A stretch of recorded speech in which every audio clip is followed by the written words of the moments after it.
ಹೆಜ್ಜೆ ಹಾಕಿದ ಹಾಗೆಯೊಳಗ ನಡೆಯುವುದಕ್ಕಾದರೂ ಪ್ರಯತ್ನವನ್ನ ಪಡಬೇಕಂತ. ಇಲ್ಲಿ ನಿಮ್ಮೂರಿನ ಇತಿಹಾಸಗಳನ್ನು ಹೇಳಬೇಕಂದ್ರೆ ಬಹಳ ಸಂತೋಷ ಆಗ್ತದೆ. ಅಂಗಲಿಯ ಅಡವಿ ಸಿದ್ದೇಶ್ವರರು ಸಾಮಾನ್ಯರೇ 770 ವರ್ಷಗಳ ಕಾಲ ಬದುಕನ್ನ ಕಳೆದರು. ತಪಸ್ಸಿಗಳು, ಮೌನ ಯೋಗಿಗಳು, ವಾಕ್ ಸಿದ್ಧಿ, ಮಹಾಮಹಿಮ ಪವಾಡ ಪುರುಷರು. ಇಲ್ಲಿ ರಾಯಚೂರು ಜಿಲ್ಲೆಯೊಳಗ ಅಲಗನೂರು ಅನ್ನುವಂತ ಒಂದು ಗ್ರಾಮ ಬರುತ್ತದೆ. ಆ ಗ್ರಾಮದೊಳಗ ಪರಮ ಮತ್ತು ಗುರುಪಾದಯ್ಯ ಅನ್ನುವಂತ ದಂಪತಿಗಳಿರುತ್ತಾರೆ. ಕೃಷಿ ಕಾಯಕವನ್ನ ಮಾಡುತ್ತಾರೆ. ಅದೇ ಊರೊಳಗ ಅಲಬನೂರಿನೊಳಗ ಬಸವೇಶ್ವರನ ಪೂಜೆಯನ್ನ ಮಾಡುತ್ತಾ ಕಾಲವನ್ನ ಕಳೀತಿರುತ್ತಾರೆ. ಕಾಲವನ್ನ ಕಳೆಯುವಂತ ಸಂದರ್ಭದೊಳಗ ಅವರಿಗೆ ಬಹಳ ಸಂತೋಷದ ಜೀವನ. ಒಂದು ಹೆಣ್ಣು ಮಗು ಹುಟ್ಟಿರುತ್ತದೆ. ಚಂದ ಗಂಡ ಹೆಂಡರು ತುಂಬಿದ ಜೀವನ. ಆದರೆ ಗಂಡು ಮಗು ಇದ್ದಿಲ್ಲ. ಯಾವಾಗ ಪರಮ ಗುರುಪಾದಯ್ಯವರಿಗೆ ಗಂಡು ಮಗು ಇದ್ದಿಲ್ಲ, ಅವಾಗ ಒಂದಿಷ್ಟು ಬಸವೇಶ್ವರರನ್ನ ಬಿಡುತ್ತಾರೆ. ಅಲಬನೂರಿನ ಬಸವೇಶ್ವರರನ್ನ. ಬಸವೇಶ್ವರ, ನಿನ್ನ ಸೇವೆಯನ್ನ ಮಾಡುತ್ತೇವೆ, ನಿನ್ನ ಪೂಜೆಯನ್ನ ಮಾಡ್ತಾ ಇದ್ದೇವೆ. ನಮಗ ಮುಂದ ವಂಶ ಬೆಳೆಯುವುದಕ್ಕಾಗಿ ಒಂದು ಗಂಡು ಸಂತಾನ ಫಲವನ್ನ ಕೊಡು ಎಂದು ಬೇಡುತ್ತಾರೆ. ದೇವ, ಒಂದು ಗಂಡು ಮಗುವನ್ನ ಕೊಟ್ಟು ಕಾಪಾಡ ಅಂತ ತಿಳ್ಕೊಂಡು ಬಿಡುತ್ತಾರೆ. ಯಾವಾಗ ಒಂದು ದಿನ ಬೇಡುವಂತಹ ಸಂದರ್ಭದಲ್ಲಿ ಮಲಗಿಕೊಂಡಿದ್ದಾರೆ. ಇವರ ನಿಜವಾದ ಸೇವೆಯಿಂದ ಆ ಬಸವೇಶ್ವರ ಒಲಿತಾನ. ಸ್ವಪ್ನದೊಳಗೆ ಹೇಳ್ತಾನ, ಪರಮ, ನೀಯಿಂದ ಚಿಂತೆ ಮಾಡಬೇಡ. ಇನ್ನು ಮುಂದ ನೀವು ಚಿಂತೆಯನ್ನು ಮಾಡಬೇಡಿರಿ. ನಿಮಗೆ ನಿಮ್ಮ ಗರ್ಭದೊಳಗ ಸಾಮಾನ್ಯವಾದ ಮಗು ಹುಟ್ಟುವುದಿಲ್ಲ. ಈ ಜಗವ ಬೆಳಗುವ ಮಗು ನಿಮ್ಮ ಗರ್ಭದಲ್ಲಿ ಹುಟ್ಟುತ್ತಾನೆ. ಶಿವನೇ ನಿಮ್ಮ ಗರ್ಭದೊಳಗ ಜನಿಸಿ ಬರುತ್ತಾನೆ. ನಿಮ್ಮ ಹೆಸರು ಸೂರ್ಯ ಚಂದ್ರ ಇರುವ ತನಕ ಹೆಸರನ್ನ ಉಳಿಸುವಂತ ಮಗ ಹುಟ್ಟುತ್ತಾನ. ಇನ್ನು ಚಿಂತೆ ಮಾಡಬೇಡ ಅಂತ ತಿಳ್ಕೊಂಡು ಬಸವೇಶ್ವರ ಸ್ವಪ್ನದೊಳಗ ಹೇಳಿ ಅಂತರ್ಧಾನನಾಗಿ ಹೋಗಿಬಿಡುತ್ತಾನೆ. ಕನಸು ಎಚ್ಚರ ಆಯಿತು, ಸಂತೋಷ ಆಯಿತು, ಖುಷಿ ಆಯಿತು. ಗಂಡ ಹೆಂಡರಿ ಬಸವೇಶ್ವರನು ನಮ್ಮಗಳಿಗೆ ಕಣ್ಣು ತೆರೆದ. ಸಂತಾನ ಗಂಡು ಮಗವನ್ನ ಕೊಡ್ತಾನೆ ತಿಳ್ಕೊಂಡು ಕನಸಿನೊಳಗ ಬಂದು ಹೇಳಿದಾನ ತಿಳ್ಕೊಂಡು ಗಂಡ ಹೆಂಡತ ಮುಂದ ಸಂತೋಷದಿಂದ ಕಾಲವನ್ನ ಕಳೆಯಕತ್ತಿದರು. ಕಳೆಯುವಂತ ಸಂದರ್ಭದಲ್ಲಿ ಸುಖ ಜೀವನ ಗಂಡ ಹೆಂಡರ ಜೀವನ ಮುಂದ ಆ ಪರಮ ತಾಯಿ ಗರ್ಭವತಿ ಆಗ್ತಾಳೆ. ಯಾವಾಗ ಗರ್ಭವತಿ ಆದ ಬಳಿಕ ಬಹಳ ಸಂತೋಷ ಆಯ್ತು, ಗಂಡು ಮಗು ಹುಟ್ಟುತ್ತಲ್ಲ ಅಂತ ತಿಳ್ಕೊಂಡು ಸಂತೋಷ ಆದ ಬಳಿಕ ಈಗ 3 ತಿಂಗಳು ಕಳೀತದೆ, 4 ತಿಂಗಳು ಕಳೀತದೆ, 5 ತಿಂಗಳು ಕಳೀತದೆ, 6 ತಿಂಗಳು ಕಳೀತದೆ, 7 ತಿಂಗಳ ಕಳೀತದೆ, 8 ತಿಂಗಳ ಕಳೀತದೆ. ಶಿವನ ಅನುಗ್ರಹದಿಂದ 9 ತಿಂಗಳ ಕಳೀತು, 9 ದಿನಗಳು ಕಳೀತು, 9 ನಿಮಿಷ, 9 ಸೆಕೆಂಡ್, 9 ಗಳಿಗೆ ಕಳೆದ ಬಳಿಕ ಶಿವನ ಪ್ರೇರಣೆಯಿಂದ, ಶಿವನ ಅನುಗ್ರಹದಿಂದ ಒಂದು ಗಂಡು ಮಗು ಜನಿಸಿತು. ಯಾವಾಗ ಗಂಡು ಮಗು ಹುಟ್ಟಿತು ಬಹಳ ಸಂತೋಷ ಅನಿಸ್ತು ಎಲ್ಲರಿಗೂ. ಮನೆಯೊಳಗ ಯಾವಾಗ ಬಹಳ ದಿನಕ ಗಂಡು ಮಗ ಹುಟ್ಟ್ಯಾನಂತ ತಿಳ್ಕೊಂಡು ಎಲ್ಲರಿಗೂ ಊರವ್ರಿಗೆ ಎಲ್ಲರಿಗೂ ಹೇಳಿ ವೈಭೋಗದಿಂದ ನಾಮಕರಣವನ್ನ ಮಾಡುತ್ತಾರೆ. ಏನೆಂದು ನಾಮಕರಣವನ್ನ ಮಾಡುತ್ತಾರೆ? ಬಸವಲಿಂಗ ಅಂತ ತಿಳ್ಕೊಂಡು ನಾಮಕರಣವನ್ನ ಮಾಡುತ್ತಾರೆ.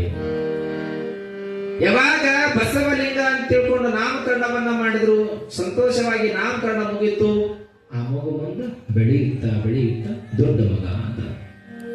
ಹಠವಾದಿ ಮಗು ಬಹಳ ಚಂದ, ತನಗೇನು ತಿಳಿತಿತ್ತು ಅದರಂತೆ ಬೆಳೀತಿದ್ದ. ಎಲ್ಲರಂತೆ ತಂದೆ ತಾಯಿಯರನ್ನ ಕಾಡಿಸುವಂತ ಮಗ ಹುಟ್ಟಿರಲಿಲ್ಲ. ಈಗ ಬೆಳೆಯುತ್ತಾ ಬೆಳೀತಾ ಹೋದ ಮಗ ದೊಡ್ಡವನಾದ. ಮದುವೆಯ ವಯಸ್ಸಿಗೆ ಬಂದ ಬಸವಲಿಂಗ. ಇನ್ನೇನು ಯಾವಾಗ ಮಗ ಮದುವೆಯ ವಯಸ್ಸಿಗೆ ಬಂದ, ಮದುವೆಗೆ ವಯಸ್ಸಿಗೆ ಬಂದಿರುವಂತ ಸಂದರ್ಭದಲ್ಲಿ ಹೆಣ್ಣು ನೋಡ್ಬೇಕನ್ನುವಂತ ಸಂದರ್ಭ ಅವ್ರ ಮನಸ್ಸಿನೊಳಗಿರ್ತದೆ. ಆದ್ರೆ ಅದೇ ಊರೊಳಗ ಕಲ್ಲು ಮಠದ ಹಿರೇಮಠದವರೆಗೂ ಈ ಬಸವಲಿಂಗನಿಗೆ ವ್ಯಾಜ್ಯ ಅಂದ್ರೆ ಜಗಳ ಆಗ್ತದೆ ಊರೊಳಗ. ಯಾವಾಗ ಊರೊಳಗ ಜಗಳ ಆಯ್ತು, ಹೆದರುವಂತ ಮಗನಲ್ಲ, ತಪ್ಪು ಮಾಡುವಂತ ಮಗನಲ್ಲ ಬಸವಲಿಂಗ. ಆದ್ರೆ ಯಾವಾಗ ಇಲ್ಲಿ ಜಗಳ ಆಯ್ತು, ಜಗಳ ಆದ ತಕ್ಷಣದೊಳಗೆ ಸ್ವಲ್ಪ ದಿನದೊಳಗ ಬಸವಲಿಂಗರು ಅಲಬನೂರನ್ನ ಬಿಡುತ್ತಾನೆ. ಅಲಬನೂರನ್ನ ಜಗಳ ಆಗಿರುವಂತ ಸಂದರ್ಭದಲ್ಲಿ ಹಠದಿಂದ ಊರನ್ನ ಬಿಟ್ಟ ಹಠ ಬಂದು ನಿಮ್ಮ ಮಕ್ಕಳು ಹಠವನ್ನು ಬಿಡುತ್ತಾರೆ, ಜಗಳಕ್ಕಾಗಿ ಹಠವನ್ನ ಮಾಡ್ತಾರೆ, ಹೊಡೆದಾಟವನ್ನ ಮಾಡ್ತಾರೆ, ಬಡದಾಟವನ್ನ ಮಾಡ್ತಾರೆ. ಅವ್ರ ಜೀವ ಹೋಗ್ಬೇಕು ಇಲ್ಲ ನನ್ನ ಜೀವ ಹೋಗ್ಬೇಕಂತ ತಿಳ್ಕೊಂಡು ಇಂತಹ ಹಠವನ್ನ ಮಾಡ್ತಾರೆ. ಇಲ್ಲಂದ್ರ ನಮ್ದು ಒಂದು ಕಮಿಟಿ ಇರ್ತದ, ನಮ್ದೊಂದು ಕಮಿಟಿ ಇರ್ತದ, ನಾವು ಕೆಲಸ ಮಾಡೋದು ಹೆಚ್ಚು, ಇವ್ರ ಕೆಲಸ ಮಾಡೋದು ಹೆಚ್ಚು ಅಂತ ತಿಳ್ಕೊಂಡು ಒಂದೊಂದು ಊರೊಳಗೆ ಹೇಳ್ತಾರ. ಈ ಊರೊಳಗೆ ಅಂತ ಪರಿಸ್ಥಿತಿಗಳಿಲ್ಲ. ಯಾಕಂದ್ರೆ 4 ಕಮಿಟಿಗಳಾಗಿರ್ತದೆ, ಅಂತ ಪರಿಸ್ಥಿತಿಗಳು ಬಂದಿರ್ತದೆ. ಅವ್ರು ಮಾಡ್ಲಿ ನಾವು ಮಾಡ್ಲಿ ಅಂತ ಹೇಳ್ಬಿಡ್ತಾರೆ. ಇದು ನಿಜವಾದ ಹಠ ಅಲ್ಲ. ಎಲ್ಲರೂ ಕೂಡಿಕೊಂಡು ಒಂದೇ ನಾವೆಲ್ಲರೂ ಕಾಯಕವನ್ನ ಮಾಡೋಣ. ಇದು ಬಮ್ಮಿಗಟ್ಟಿ ಗ್ರಾಮ ಅಂತಕ್ಕಂಥದ್ದು ಒಂದು ಎಂತ ಕಠಿಣ ಪ್ರಸಂಗಗಳು ಬಂದರೂ ಸಹಿತವಾಗಿ ಗುಂಪು ಹೊಡೆಯುವುದಿಲ್ಲ, ಸೇರಿಕೊಂಡು ಈ ಜಾತ್ರಾ ಮಹೋತ್ಸವವನ್ನ ಸೂರ್ಯ ಚಂದ್ರ ಇರೋ ತನಕ ದುರಾಪರವಾಗಿ ಮಾಡ್ತೀವಿ ಅನ್ನುವಂತ ನಿಟ್ಟು ಇಲ್ಲಿ ಉಳಿದುಕೊಳ್ಳಬೇಕು. ನಿಮ್ಮಗಳದು ಮಠದ ಅಂಗಳಕ್ಕೆ ಬಂದ್ರೆ ಯಾವುದೇ ರಾಜಕೀಯವನ್ನ ಇಲ್ಲಿ ಮಠದ ಅಂಗಳದಂತೆ ತರಬಾರದು, ಯಾವುದೇ ಕಾದಾಟಗಳನ್ನು ತರಬಾರದು, ಯಾವುದೇ ಕಿತ್ತಾಟಗಳನ್ನು ತರಬಾರದು. ಎಲ್ಲಿ ಆಗಿತ್ತು ಅಲ್ಲಿ ಮರಿಬೇಕು, ಪೂಜ್ಯರ ಪಾದಕ್ಕೆ ಶರಣಾಗಬೇಕು, ಕಾಯಕವನ್ನ ಮಾಡಬೇಕು. ಇದು ನಿಜವಾದ ಹಠ. ಅದು ಬಿಟ್ಟು ಅವರು ಕೆಲಸ ಮಾಡಿದ್ದಾರೆ, ವಾದಗಳನ್ನು ಮಾಡಿದ್ದಾರೆ, ಅವ್ರು ಮಾಡಿ ಅಂತ ತಿಳ್ಕೊಂಡು ಸರಿಯುವುದು ನಿಜವಾದ ಹಠ ಅಲ್ಲ. ಬಸವಲಿಂಗರಿಗೆ ಹಠ ಬಂದಿತ್ತು, ಹಠದಿಂದ ಎಲ್ಲಿಗೆ ಹೋಗ್ತಾರೆ? ಹೆಂಗ ನಮ್ಮ ಹುಬ್ಬಳ್ಳಿಯ ಸಿದ್ಧಾರೂಢ ಶಿವಯೋಗಿಗಳು ಬಾಲ್ಯದೊಳಗ ಮನೆಯನ್ನ ಬಿಟ್ಟವರು ಒಬ್ಬ ಗುರುವನ್ನ ಹರಸಿ, ಅದೇ ಪ್ರಕಾರವಾಗಿ ಬಸವಲಿಂಗರು ಗುರುವನ್ನ ಹರಸಿ ಅಂಕಲಿಗೆಯ ಅಡವಿ ಸಿದ್ದೇಶ್ವರರ ಬಳಿ ಬರ್ತಾರೆ. ಅಂಕಲಿಗೆಯ ಅಡವಿ ಸಿದ್ದೇಶ್ವರನ ಬಳಿ ಬರುತ್ತಾರೆ. ಇವರು ಆ ಮಠದೊಳಗ ಯಾರಿಗೂ ತಿಳಿಯದೆ ಹಾಗೆ 1 ವರ್ಷ, 2 ವರ್ಷ, 3 ವರ್ಷ ಅಲ್ಲ, 4 ವರ್ಷ ಅಲ್ಲ, 5 ವರ್ಷ ಅಲ್ಲ, 6 ವರ್ಷ ಅಲ್ಲ, 7 ವರ್ಷ ಅಲ್ಲ, 8 ವರ್ಷ ಅಲ್ಲ, 9 ವರ್ಷ ಅಲ್ಲ, 10 ವರ್ಷ ಅಲ್ಲ, 11 ವರ್ಷ, 12 ವರ್ಷ ಗುರುವಿನ ಸೇವೆಯನ್ನ ಮಾಡುತ್ತಾರೆ ಬಸವಲಿಂಗರು. ಮನಬಿಚ್ಚಿ ಗುರುವಿನ ಸೇವೆಯನ್ನ ಮಾಡುತ್ತಾರೆ ಬಸವಲಿಂಗರು. ಅಡವಿ ಸಿದ್ದೇಶ್ವರರು ವಿಚಾರವನ್ನ ಮಾಡ್ತಾರೆ. ನನ್ನ ಸೇವೆ ಯಾರು ಮಾಡಕತ್ತಾರೆ, ಯಾರಿರಬಹುದು ಎಂದು ಅಡವಿ ಸಿದ್ದೇಶ್ವರರು ದಿವ್ಯ ಜ್ಞಾನದಿಂದ ವಿಚಾರವನ್ನು ಮಾಡುತ್ತಾರೆ. ಸಾಮಾನ್ಯರೇ ಅಡವಿ ಸಿದ್ದೇಶ್ವರರು ಮೊದಲೇ ಯೋಗಿಗಳು, ಮೊದಲೇ ತಪಸ್ವಿಗಳು, ಮೊದಲೇ ಜ್ಞಾನ ಯೋಗಾರೂಢರು.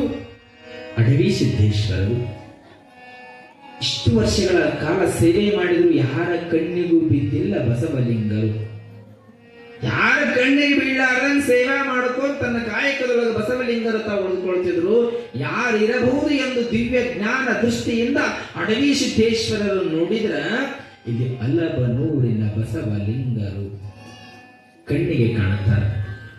ಯಾವಾಗ ಅಲಬನೂರಿನ ಬಸವಲಿಂಗರು ಕಣ್ಣಿಗೆ ಕಂಡ್ರು ತತ್ಕ್ಷಣದೊಳಗ ಬಸವಲಿಂಗ ಬಸವಲಿಂಗ ಅಂತ ತಿಳ್ಕೊಂಡು ದಿವ್ಯ ಜ್ಞಾನ ಯೋಗದಿಂದ ಅಡವಿ ಸಿದ್ದೇಶ್ವರರು ಕರೀತಾರೆ. ಯಾವಾಗ ತತ್ಕ್ಷಣದೊಳಗ ಕರೆದ ತಕ್ಷಣದೊಳಗ ಶಿಶುನಾಳ ಶರೀಫರು ಗುರುಗಳು ಯಾರು? ಗುರುಗೋವಿಂದ ಭಟ್ಟರು. ಗುರುಗೋವಿಂದ ಭಟ್ಟರಿಗೆ ಆರೋಗ್ಯಗಳು ಏರುಪೇರಾಗಿರುವಂತಹ ಸಂದರ್ಭದಲ್ಲಿ ಶಿಶುನಾಳ ಶರೀಫರು ಊರಾಗಿರೋದಿಲ್ಲ. ಶರೀಫ ಎಲ್ಲಿದೆಯೋ ಬೇಗ ಬಾ ಅಂದಾಗ ಪಾ ತಿಳ್ಕೊಂಡು ಓಡೋಡು ಬಂದು ಶರೀಫರ ಬಳಿ ಬರುತ್ತಾನ. ಹಂಗ ಬಸವಲಿಂಗ ಅಂತ ತಿಳ್ಕೊಂಡು ಅಡವಿ ಸಿದ್ದೇಶ್ವರರು ಕರೆದ್ರ ತತ್ಕ್ಷಣದೊಳಗ ಯಪಾ ಅಂತ ತಿಳ್ಕೊಂಡು ಮುಂದೆ ಬಂದು ನಿಲ್ಲುತ್ತಾರೆ ಬಸವಲಿಂಗರು. ಏನು ತಿಳಿಯದ ಹಂಗ 12 ವರ್ಷಗಳ ಕಾಲ ಮನಮುಟ್ಟಿ ಸೇವೆಯನ್ನು ಮಾಡಿರುವೆ, ಬಹಳ ಆನಂದ ಆಗಿದೆ ನಿನಗೆ ಅಂದಾಗ. ಆದ್ರೆ ಇನ್ನು ಮುಂದೆ ನೀನು ಬಸವಲಿಂಗನಲ್ಲ, ನೀನು ಬಸವಲಿಂಗನಲ್ಲ ಯಪ್ಪ ಅಂತಾರೆ. ಪಾಲಕರಿಗೆ ನಮಸ್ಕಾರವನ್ನು ಮಾಡ್ತಾರೆ. ಆದ್ರೆ ನೀನಿರುವ ಸ್ಥಳವೂ ಸಹಿತವಾಗಿ ಇದು ನಿನ್ನದಲ್ಲ. ಇಲ್ಲಿರುವಂತ ಸ್ಥಳ ನಿನ್ನದಲ್ಲ. ನಿನ್ನ ಸ್ಥಳ ಯಾವುದು ಅಂತಂದ್ರೆ ಮಾನವಿ ತಾಲೂಕಿನೊಳಗ ಉಟಕನೂರು ಎಂಬ ಗ್ರಾಮ ಬರ್ತದೆ. ಆ ಉಟಕನೂರು ಎಂಬ ಗ್ರಾಮದೊಳಗ ಅದು ಉಟಕನೂರಿಗೆ ಹಿಂದಕ್ಕ ಉದಕನೂರು ಅಂತ ಕರೀತಾರೆ. ಉದಕ ಅಂದ್ರೆ ನೀರಿಗೆ ಉದಕ ಅಂತ ಕರಿತೀವಿ. ಆ ಊರೊಳಗೆ ನೀರು ಸ್ವಲ್ಪ ತುಳಿಬಿಟ್ರೆ ಹಂಗ ನೀರು ಬರ್ತದೆ. ಪುಟ್ಟದ ಗಂಗಾ ಮಾತೆ ಬರುತ್ತಲ್ಲ, ಅದಕ್ಕೆ ಆ ಊರೊಳಗ ಉದಕ ಅಂತ ಕರೀತಾರೆ. ಉದಕನೂರು ಈಗೇನಾಗಿದ್ದದಲ್ಲ ಉಟಕನೂರು ಎನ್ನುವಂತ ಗ್ರಾಮ ಆಗಿದೆ. ಆ ಉಟಕನೂರು ಗ್ರಾಮದೊಳಗೆ ಹೋಗಿ ನೀನು ಪೂಜೆಯ ಫಲದಿಂದ ಮಠವನ್ನ ನಿರ್ಮಾಣವನ್ನ ಮಾಡಬೇಕು, ಭಕ್ತರನ್ನ ಉದ್ಧಾರವನ್ನ ಮಾಡಬೇಕು. ಆ ಭಾಗದೊಳಗ ಕೈಲಾಸ ಪರಮಾತ್ಮನಾಗಿ ನೀವು ಉಳಿದುಕೊಳ್ಬೇಕಂತ ತಿಳ್ಕೊಂಡು ಅಡವಿ ಸಿದ್ದೇಶ್ವರ ಹೇಳ್ತಾರ. ತಮ್ಮ ಬಳಿ ಇರುವಂತ ಒಂದು ಲಿಂಗವನ್ನ ಕೊಟ್ಟು, ತೆಂಗಿನಕಾಯಿಯನ್ನ ಕೊಟ್ಟು, ಈ ಲಿಂಗವನ್ನ, ಈ ತೆಂಗಿನಕಾಯಿನ ತೆಗೆದುಕೊಂಡು ಹೋಗು, ಆದರೆ ಬಸವಲಿಂಗನಾಗಿ ಅಲ್ಲ, ಇನ್ನು ಮುಂದೆ ನಿನ್ನ ಹೆಸರು ಮೂಲತಃ ಬಸವಲಿಂಗ ದೇಶೀಕೇಂದ್ರ ಶಿವಯೋಗಿಗಳಾಗಿ ಜಗದೊಳಗ ಪ್ರಖ್ಯಾತಿಯಾಗು ಎಂದು ಅಡವಿ ಸಿದ್ದೇಶ್ವರರು ಆಶೀರ್ವಾದವನ್ನ ಮಾಡಿ ಕಳಿಸಿಕೊಡ್ತಾರೆ. ಇಂದು ಮೊನ್ನೆ ದಿನ ಕೋಟಿಗಿಂತಲೂ ಹೆಚ್ಚು ಮಠ ನಿರ್ಮಾಣವಾಗಿದೆ. ಅದ್ಭುತವಾಗಿರ್ತಕ್ಕಂಥ ಮಠ. ಯಾರ ಶಿಷ್ಯ ಅಂದ್ರ 770 ಶಿಷ್ಯಂದರು ಅಡವಿ ಸಿದ್ದೇಶ್ವರರಿಗಿದ್ದಾರೆ. ಆ 770 ಶಿಷ್ಯಂದಿರೊಳಗ ಉಟಕನೂರಲ್ಲಿ ಒಂದು ಮಠ ನಿರ್ಮಾಣವಾಗಿದೆ. ಬಸವಲಿಂಗರಂತಕ್ಕಂಥವರು ಅವರು ಸಹಿತವಾಗಿ ಅಡವಿ ಸಿದ್ದೇಶ್ವರರ ಒಬ್ಬ ಶಿಷ್ಯರು.